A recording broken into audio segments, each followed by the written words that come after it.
A one, a two, a shoobity doobity doo.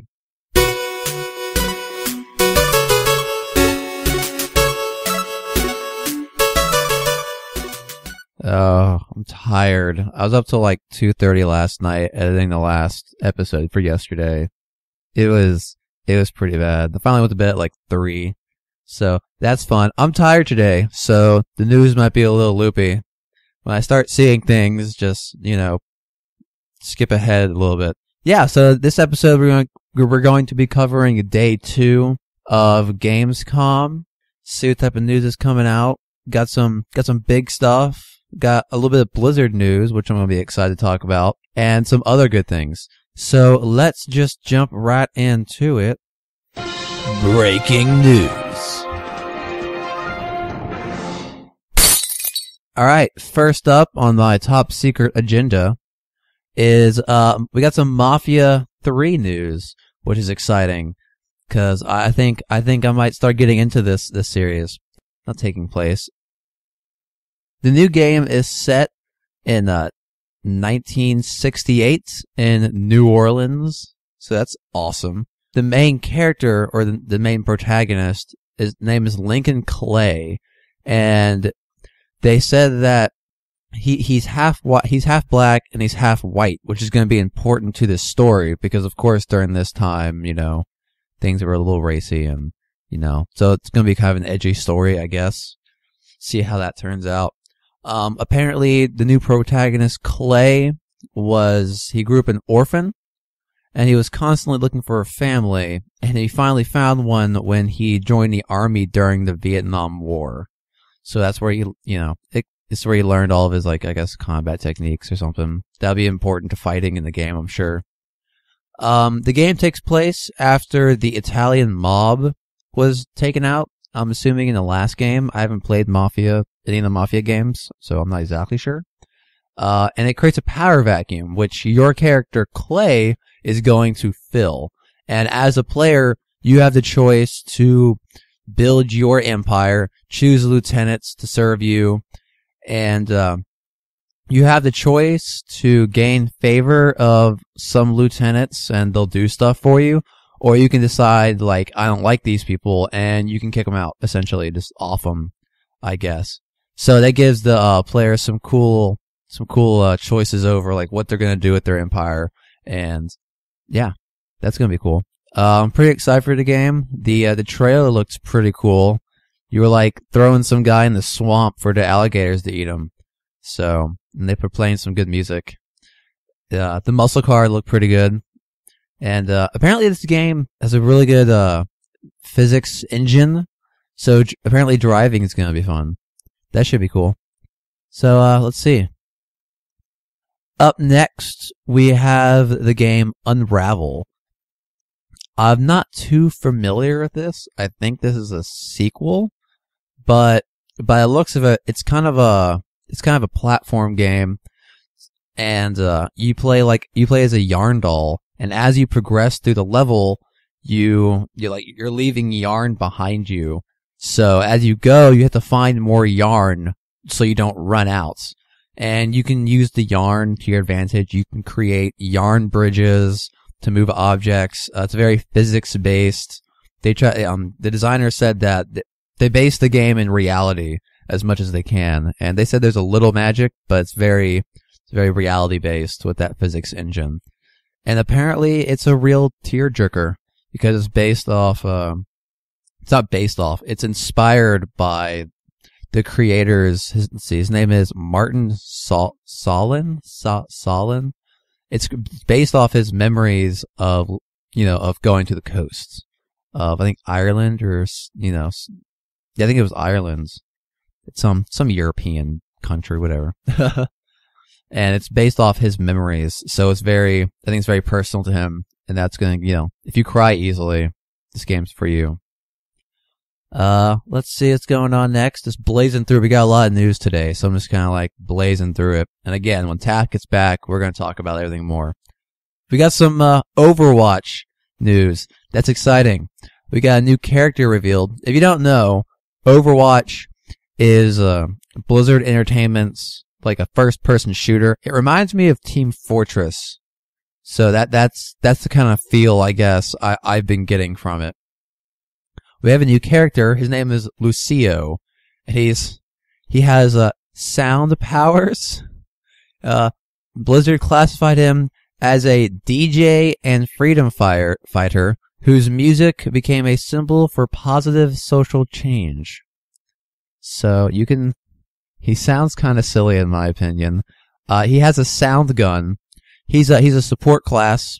He uses his sound abilities to heal people. I watched some gameplay of him. He has like a speed boost. He goes around skating everywhere. Of course he has dreadlocks because he's Jamaican. And he has like headphones all the time. He's like always listening to music. So yeah, he still looks like fun. I'm so excited for Overwatch to come out. It's gonna be so awesome. They also released 2 new maps.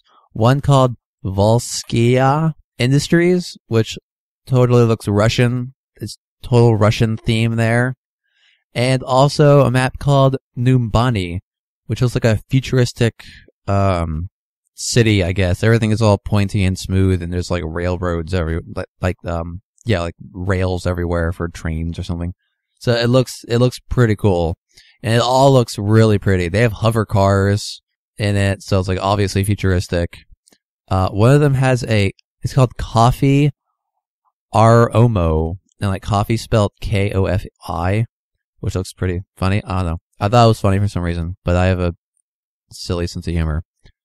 And the most exciting thing is that they added the Overwatch icon to the Blizzard launcher. So in your list of games in the Blizzard launcher, Overwatch is there, which only means one thing. We're getting that much closer to the beta for Overwatch, and I'm going to be so excited to join it. It's so excited for this game. It needs to come out now. It'd be nice if they could release it now and just give it to me. That'd be fantastic. So yeah, a lot of good news from that. It's all exciting, and I cannot wait to play Overwatch. Also in Blizzard news, Hearthstone is getting some new game mechanics for their upcoming expansion, the Grand Tournaments. The new mechanic is called Jousting, and the way it works is that when a player plays down a card with a jousting, with jousting, each player will draw a card from their deck, and the card with the highest mana cost wins. And if the player who played the jousting card wins the joust, that card will get improved abilities. Examples of this is the player gets Taunt and Divine Shield. Another one restores 7 health to the player's hero, and another one gives that card charge. So it looks like another gambling mechanic, which should be interesting. I'm assuming you're not going to find these in rush decks because those focus early game, so you have a lot of low mana cards. I'm assuming you're going to find a lot of these in I think control decks is the deck I'm thinking of, where you have a lot of high mana cards because it's designed to progress through the game as you get more mana. So that's what I'm assuming where you're going to find a lot of these, but you never know. The meta is always changing, and someone's going to find somewhere to fit these guys in. They've also introduced a highest rank bonus. So what that is it's an incentive for players to not feel bad if they get up to a really high level and they lose a series of games and fall back down. Because what it does is it takes your highest level from that season and rewards you for that rather than your current level. So I think that's really nice because it doesn't make players feel bad for losing. And it's kind of you can keep playing, because if you get really high and then you lose a bunch of ranks, you're going to feel bad and not want to keep playing, right? That, for me anyway, that's how I would feel. So I think this is kind of you did really good this job. You might have made a few screw ups, but here you go. You could have something nice. Here's something shiny.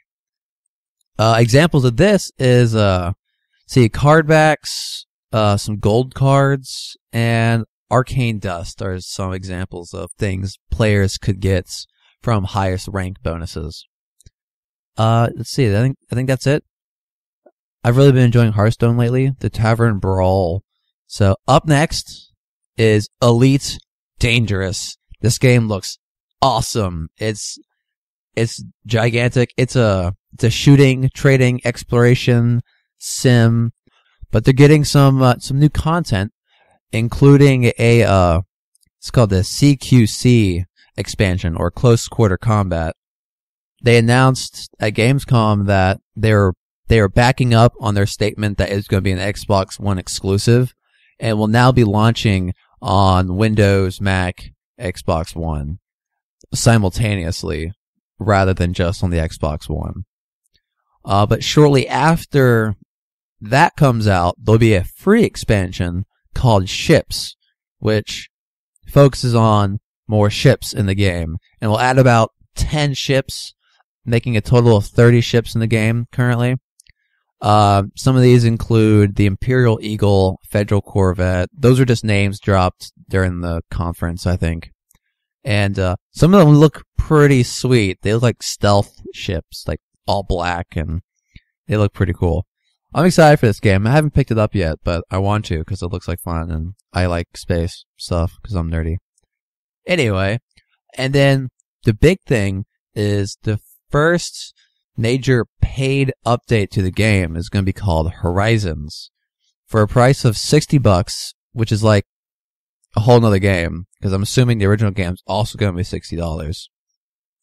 They called it an entire season of expansions, and what this is going to feature is primarily planetary landings and exploration.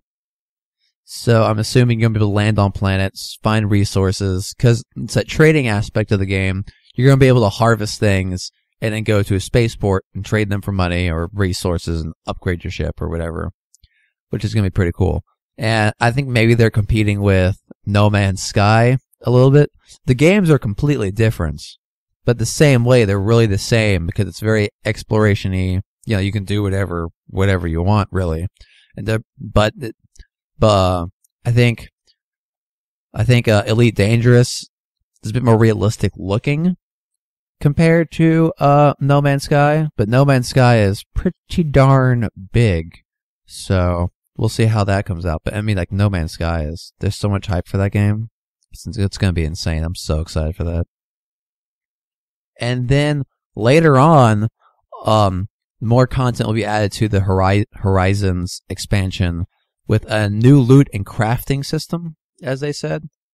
I don't know they didn't really expand on that, but I haven't played the game, so I don't know what type of crafting you're allowed to do, and I'm assuming you can't just build a ship because they make you pay for them, I think. Alright, up next, last but not least, the most exciting news of the day is Battlefront news. Star Wars! Star Wars! So excited for this. They showed off a dogfighting mode for Star Wars Battlefronts, and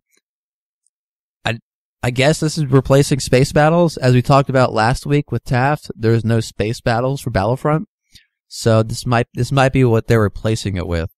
And it looks pretty sweet. It looks completely chaotic. It's gonna be 20 versus 20 in dog fights. And according to people who played the demo, Imperial fighters and Rebel fighters actually respond differently. The X-Wings are said to be bigger and heavier, so they're not as nimble as TIE fighters, but X-Wings have shields and TIE fighters have boosts. So it's kind of like whatever if you're better at being quick and nimble, but you can't take as many shots, then you go for TIE fighters. But if you want to be able to take some blows and keep on going, then X-Wing seems to be your thing. And they also have different special abilities. So the X-Wing has homing proton torpedoes, while the TIE fighter also has lock-on missiles, but it doesn't have a shield. It has a speed boost. The X-Wing, I think, has the speed boost. has the shield and the TIE Fighter has a speed boost. What's really cool is that they have this mechanic where you can control your ship's energy and where it flows. So if you want to go faster, you divert power from your weapons to your engines, and so you can fly longer. But if you need to really like shoot something down, you can divert power from your engines to your guns and be able to shoot longer. So that's going to be a cool mechanic. Have some customization of your ship. Another thing they have is, because the fights are going to be like chaotic and stuff, it's going to be clouds, I'm assuming you have to fly through, you won't be able to see. The lock-on makes fighting easier, and when you're locked on to someone, it kind of highlights their ship, even if you can't directly have like a line of sight. So you can still like see them through a cloud or something, which will make focusing on one target in a big cluster of TIE fighters kind of easier. They also showed off some like dodging abilities, sharp turns to one side or another, 180-degree flips, kind of like standard flying stuff, I think. Yeah, you get that in a lot of other games. One thing they also showed off are power-ups scattered throughout the map. They reset cooldowns, I'm assuming for like torpedoes. They restore shields. There's a rare collectible item, they call it, that puts you in the cockpit of a Millennium Falcon if you're a rebel. And they also showed off the Slave 1. So you have hero ships. That's going to be pretty sweet. I'm going to be excited to fly the Millennium Falcon. Also, each side, instead of just having like just X-Wing or TIE Fighter, they also have additional ships you can fly. So as the Empire, you can also fly TIE Interceptors, and the Rebels can also fly A-Wings as well as X-Wings. Add some diversity to the battlefield. And I'm assuming the different ships are going to fly differently. So I guess the A-Wing will be more nimble than the X-Wing. And I guess the TIE Interceptor will be more nimble than the TIE Fighter. But the TIE Fighter already seems kind of like agile, so I don't know how that's going to go down. But we'll all see when the game releases November 17th. Everything is coming out in November. November is going to be so awesome. So yeah, I think that's everything. Kind of quick today, but I wanted to get everything done and, out the way. Just flash the highlights and all the cool stuff. And we'll be back next week talking about everything. And I don't know if we're going to have one episode next week or if we're going to do a Gamescom episode next week. But we'll figure it out. So yeah, thank you for listening. Again, you can follow me on Twitter at @BlueCows with a Z. It's BLUECOWZ. And yeah, subscribe on Instagram or whatever and do whatever you want. And feedback is always welcome. You can leave that in the comments or yell at me on Twitter. Chip away at my self-esteem. Whatever you internet trolls do. So, yeah. All right. Thank you for listening and have a good one. Blue Cow Radio.